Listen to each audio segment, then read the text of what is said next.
شهر رمضان.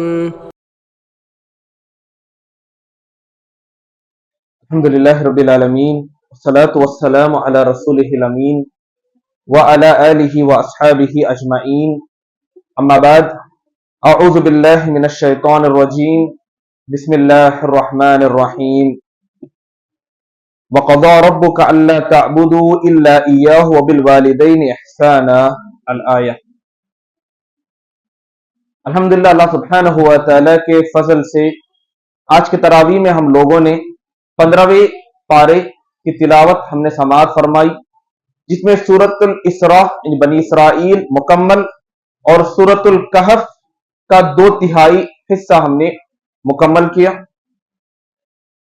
سورہ بنی اسرائیل میں اللہ سبحانہ و تعالیٰ نے تیسرے رکوع میں معاشرت سے متعلق، یعنی ایک انسان کو زندگی گزارتے ہوئے معاشرے میں جہاں وہ رہتا ہے، بہت سارے باتوں کا پاس و لحاظ ایک انسان کو، ایک بندے کو رکھنا ہے، اس سے متعلق اللہ سبحانہ و تعالیٰ نے 14 احکامات بیان فرمائے ہیں۔ آیت نمبر 23، آیت نمبر 23 سے لے کر آیت نمبر 38 تک، ان آیات میں اللہ سبحانہ و تعالیٰ نے 14 ایسے اہم احکامات کو بیان فرمائے جو ایک انسان کو، جو ایک مسلمان کو جاننا ضروری ہے تاکہ وہ معاشرے میں اچھی طرح زندگی گزار سکے۔ اللہ سبحانہ و تعالیٰ نے فرمایا وَقَضَىٰ رَبُّكَ أَلَّا تَعْبُدُوا إِلَّا إِيَّاهُ، اور آپ کے رب نے یہ فیصلہ کر دیا کہ تم صرف اور صرف اس ایک اللہ کی عبادت کریں۔ اللہ سبحانہ و تعالیٰ نے ہمیں پیدا کیا، ہمارے تخلیق، ہمارے پیدائش کا مقصد کیا ہے؟ وَمَا خَلَقْتُ الْجِنَّ وَالْإِنسَ إِلَّا لِيَعْبُدُونَ، اللہ نے سورہ ذاریات میں فرمایا میں نے انسانوں اور جنوں کو بس اس لیے پیدا کیا تاکہ وہ میری عبادت کر سکے۔ اللہ تعالیٰ نے ہم میں سے ہر انسان کو، ہر شخص کو پیدا کیا تاکہ ہم صرف اور صرف ایک اللہ سبحانہ و تعالیٰ کی عبادت کر سکے۔ تو پہلا حکم جو اللہ تعالیٰ نے یہاں دیا وہ یہ ہے کہ وَقَضَىٰ رَبُّكَ أَلَّا تَعْبُدُوا إِلَّا إِيَّاهُ، کہ آپ کے رب نے یہ فیصلہ کر دیا کہ تم صرف اور صرف ایک اللہ کی عبادت کرو گے۔ وَبِالْوَالِدَيْنِ إِحْسَانًا، اور دوسرا حکم جو اللہ تعالیٰ نے یہاں بیان فرمایا وہ یہ ہے کہ اے لوگوں، تم اللہ کی عبادت کے بعد اپنے والدین کے ساتھ حسن سلوک کرو گے۔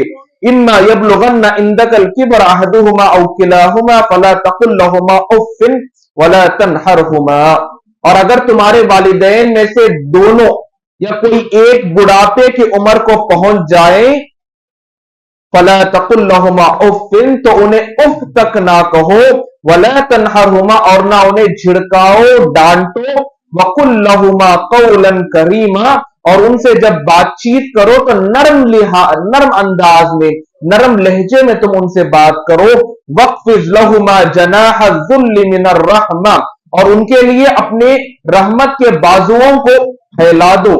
وَقُلْ، اور یہ دعا کرو اور یہ کہو رب ارحمہما کما ربیانی صغیرا، اے میرے رب، اے میرے پروردگار، جیسے میرے والدین نے مجھ پر بچپن میں جس طرح انہوں نے مجھ پر مہربانی کی، رحمت انہوں نے جس طرح رحمت مجھ پر برسائی، اے اللہ ویسے ہی تو ان پر رحم کا معاملہ فرما۔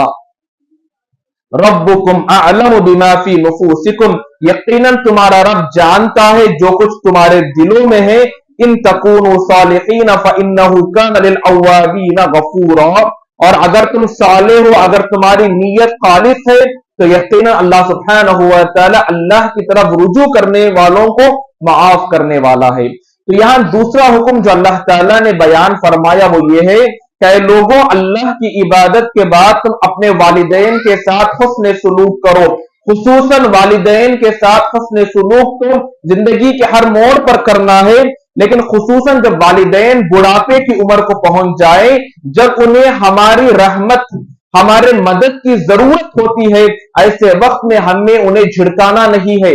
جب والدین دوبارہ بچپنے کی عمر کو پہنچ جاتے ہیں تو اکثر اولاد ان سے تنگ آ جاتے ہیں، بیزار ہو جاتے ہیں، انہیں اولڈ ایج وغیرہ کے حوالے کر دیتے ہیں۔ جس وقت والدین کو ہماری ضرورت ہوتی ہے اس وقت بہت سارے اولاد نہیں رہتے، یہ بڑے افسوس کی بات ہے۔ اللہ تعالیٰ نے فرمایا کہ وَاخْفِضْ لَهُمَا جَنَاحَ الذُّلِّ مِنَ الرَّحْمَةِ، اپنے رحمت کے دونوں بازوؤں کو اپنے والدین کے لیے پھیلا دو اور ان کے لیے برابر دعا کرتے رہو۔ دیکھیں جن لوگوں کے والدین زندہ ہیں یقیناً وہ لوگ خوش نصیب ہیں کہ اللہ تعالیٰ نے انہیں موقع دیا ہے کہ وہ اپنے والدین کی خدمت کر کے اپنے آپ کو جنت کا مستحق بنا سکتے ہیں۔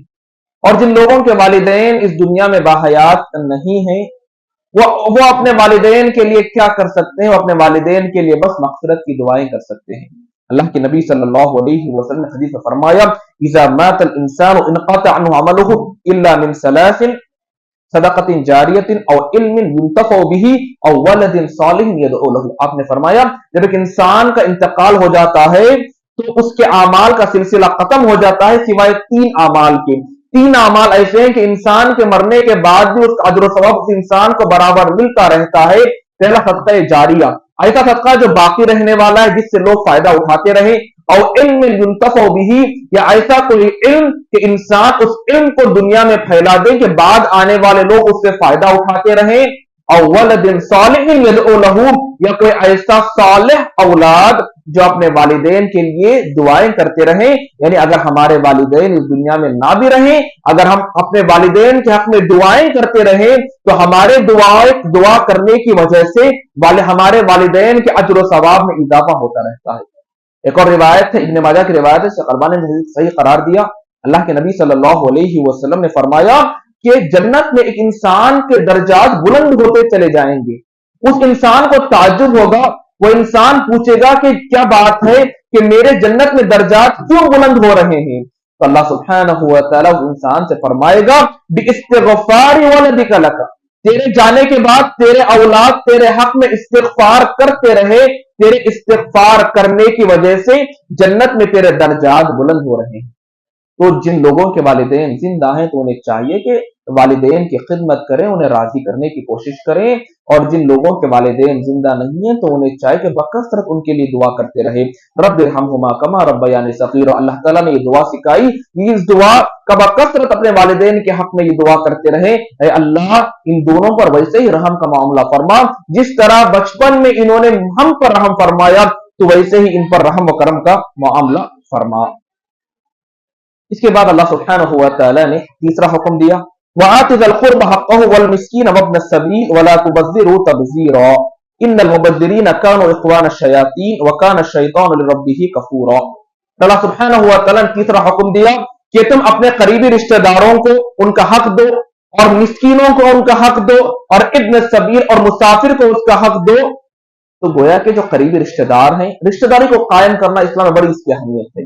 اللہ کے نبی صلی اللہ علیہ وسلم نے حدیث میں فرمایا لا يدخل الجنت قاطع الرحم، جو انسان رشتہ داری کو قائم نہیں کرتا وہ انسان کبھی جنت میں داخل نہیں ہوتا۔ جو انسان رشتہ داری کو توڑتا ہے وہ انسان جہنمی ہے، وہ انسان جنت میں داخل نہیں ہوتا۔ تو اپنے رشتہ داروں کو ان کا حق دو، یعنی ان کے ساتھ اچھا سلوک کرو، رشتہ داری قائم کرو۔ اور اگر رشتہ داروں میں سے کوئی محتاج ہے، اگر کسی کو کسی چیز کی ضرورت ہے تو اس کے ضروریات کو پورا کرو۔ اگر اللہ تعالیٰ نے ہمیں مال و دولت دی ہے تو اپنے رشتہ داروں پر خرچ کرو، اسی طرح مسکینوں کو ان کا حق ادا کرو۔ یعنی اللہ تعالیٰ نے اگر کوئی مال دیا ہے تو اللہ سبحانہ و تعالیٰ کی راہ میں خرچ کرے، انفاق فی سبیل اللہ میں آگے بڑھے۔ حدیث میں اللہ کے نبی نے فرمایا کہ قول اللہ تعالی، حدیث قدسی ہے، اللہ تعالیٰ فرماتا ہے یا ابن آدم انفق علیک، اے آدم کی اولاد اگر تم میرے راستے میں خرچ کرے گا تو میں تجھ پر خرچ کروں گا۔ یعنی اگر تم میرے راستے میں صدقہ کرے گا تو میں تجھ پر خرچ کروں گا، یعنی میں تجھے معاف کروں گا، میں تیرے لیے نعمتیں تیار کر کے رکھوں گا، تیری بخشش تیری مغفرت میں کراؤں۔ تو گویا کہ وآتِ ذی القربى حقہ والمسکین، کہ جو قریبی رشتہ دار ان کو ان کا حق ادا کرو، مسکینوں کو، وابن السبیل اور مسافروں کو ان کا حق ادا کرو۔ اور اس کے بعد اللہ سبحانہ و تعالیٰ نے چوتھا حکم دیا وَلَا تُبَذِّرْ تَبْذِيرًا، اور اسراف نہ کرو، ان المبذرین كانوا اخوان الشیاطین، یقیناً اسراف کرنے والے شیطان کے بھائی ہیں، وَكَانَ الشَّيْطَانُ لِرَبِّهِ كَفُورًا، اور شیطان یقیناً اپنے رب کا ناشکرا ہے۔ دیکھیں اسراف اور تبذیر دو چیزیں ہیں، اللہ تعالیٰ نے اسراف سے بھی منع فرمایا اور تبذیر سے بھی منع فرمایا۔ اسراف اس چیز کو کہتے ہیں کہ کوئی انسان جائز ضروریات میں حد سے آگے بڑھ جائے، تو اسراف کہتے ہیں۔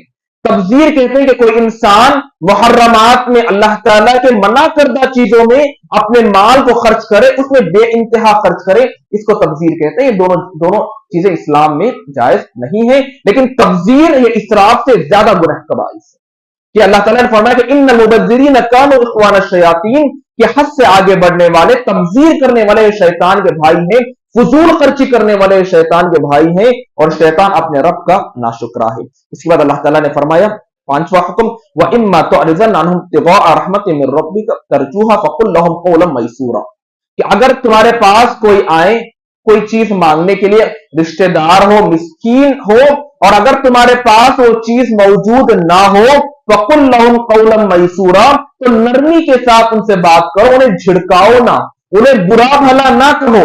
فَأَمَّا السَّائِلَ فَلَا تَنْهَرْ، اللہ نے فرمایا کہ مانگنے والوں کو جھڑکاؤ نہیں، اگر تمہارے پاس وہ چیز موجود ہے تو دے دو، اگر دینا نہیں چاہتے تو جھڑکاؤ نہیں، بلکہ نرمی سے ان سے معذرت کہہ دو کہ بھائی میرے پاس موجود نہیں، آپ آگے بڑھ جائیں۔ اس طرح نرمی کے ساتھ آپ سائل کو، مانگنے والے کو جواب دیتے ہوئے اس کو آگے آپ بھیج دیں۔ اس کے بعد اللہ تعالیٰ نے چھٹا حکم بیان فرمایا وَلَا تَجْعَلْ يَدَكَ مَغْلُولَةً إِلَىٰ عُنُقِكَ وَلَا تَبْسُطْهَا كُلَّ الْبَسْطِ فَتَقْعُدَ مَلُومًا مَحْسُورًا، کہ اپنے ہاتھ کو باندھ کر نہ رکھو اور اپنے ہاتھ کو پورا کھول کر نہ رکھو، یعنی اپنا مال خرچ کرنے میں اعتدال کی راہ اختیار کریں، وسط کی راہ اختیار کریں، زیادہ کنجوسی بھی نہ کریں اور زیادہ فضول خرچی بھی نہ کریں۔ اسلام میں کنجوسی یہ بھی جائز نہیں ہے اور زیادہ فضول خرچی کرنا یہ بھی جائز نہیں ہے۔ ان ربک یبسط الرزق لمن یشاء ویقدر انہ کان بعبادہ خبیرا بصیرا، یقیناً اللہ سبحانہ و تعالی جس کو چاہتا ہے رزق عطا کرتا ہے، یقیناً اللہ تعالیٰ اپنے بندوں سے خبیر باخبر ہے اور اللہ سبحانہ و تعالی دیکھنے والا ہے۔ اس کے بعد اللہ سبحانہ و تعالی نے ساتواں حکم بیان فرمایا ولا تقتلوا اولادکم خشیۃ املاق، اے لوگوں اپنے اولاد کو، اپنے بچوں کو فقر و فاقے کے ڈر سے قتل نہ کرو۔ نحن نرزقهم وإياكم، ہم انہیں بھی رزق دیتے ہیں اور ہم تمہیں بھی رزق دیتے ہیں۔ ان قتلهم كان قطعا كبيرا، یقیناً اپنے اولاد کو فقر و فاقے سے قتل کرنا یقیناً یہ بہت بڑا گناہ ہے۔ خصوصاً زمانے جاہلیت میں یہ بات دیکھی جاتی تھی کہ جہاں اولاد زیادہ ہو جاتے تو ماں باپ اپنے اولاد کو قتل کر دیتے کہ ہم انہیں پال نہیں سکتے، فقر و فاقے کے ڈر سے کہ ہم ان کو پال نہیں سکتے، ہمارے پاس اتنے مال و دولت نہیں ہے کہ ہم اپنے بچوں کی کفالت کر سکیں، تو اولاد کو قتل کر دیا جاتا۔ تو اللہ تعالیٰ نے اس سے بھی منع فرمایا کہ اپنے اولاد کو فقر و فاقے کے ڈر سے تم قتل نہ کرو، ہم تمہیں بھی رزق دیں گے، ہم انہیں بھی رزق دیں گے، رزق دینا ہمارا کام ہے۔ اس کے بعد اللہ تعالیٰ نے فرمایا وَلَا تَقْرَبُوا الزِّنَا إِنَّهُ كَانَ فَاحِشَةً وَسَاءَ سَبِيلًا، اور اے لوگوں زنا کے قریب بھی نہ جاؤ، یقیناً یہ بہت برا کام ہے۔ اللہ تعالیٰ نے یہاں زنا کرنے سے نہیں منع فرمایا کہ زنا کے پاس بھی نہ جاؤ، زنا کے قریب بھی نہ جاؤ، یعنی وہ چیزیں جو انسان کو برائی، اڈلٹری، بدکاری کی طرف لے جاتی ہیں، ان تمام چیزوں سے آپ کو رکنا ہے۔ اس لیے اللہ کے نبی صلی اللہ علیہ وسلم نے حدیث میں فرمایا العین تزنی وزناها النظر والاذن تزنی وزناها الاستماع، کہ آنکھ بھی زنا کرتی ہے اور آنکھ کا زنا یہ ہے کہ بری چیزوں کو دیکھنا، کان بھی زنا کرتی ہے اور کان کا زنا یہ ہے کہ بری چیزوں کو سننا۔ کیونکہ انسان کو چاہے کہ ہر برے کام، ہر فحش کام سے جو انسان کو بدکاری کی طرف لے جاتی ہے، ان تمام چیزوں سے اپنے آپ کو روک لے، یقیناً یہ بہت برا کام ہے۔ اس کے بعد اللہ نے فرمایا نواں حکم ولا تقتلوا النفس التي حرم الله الا بالحق ومن قتل مظلوما فقد جعلنا لوليه سلطانا فلا يسرف في القتل انه كان منصورا، اللہ نے فرمایا کہ کسی نفس کو ناحق قتل نہ کرو، کسی نفس کو ناحق قتل کرنا یہ کبیرہ گناہ ہے۔ سب الموبقات، سات ہلاک کر دینے والے گناہوں میں سے ایک گناہ اللہ کے نبی نے یہ قرار دیا کہ کسی ناحق انسان کو قتل کرنا یہ بھی اسلام میں جائز نہیں۔ اس کے بعد اللہ سبحانہ و تعالی نے 10واں حکم فرمایا وَلَا تَقْرَبُوا مَالَ الْيَتِيمِ إِلَّا بِالَّتِي هِيَ أَحْسَنُ حَتَّى يَبْلُغَ أَشُدَّهُ، کہ یتیم کے مال کو ناحق طریقے سے نہ کھاؤ۔ یتیم اس شخص کو کہتے ہیں کہ بچپن میں جس کے والد کا انتقال ہو گیا ہو اور یہاں تک کہ بلوغت کی عمر کو پہنچ جائے اس کو یتیم کہتے ہیں۔ ایک مرتبہ وہ بچہ بلوغت کی عمر کو پہنچ جائے اب وہ یتیم باقی نہیں رہتا، تو یتیم کے مال کو ناحق طریقے سے کھانے سے اللہ سبحانہ و تعالی نے منع فرمایا۔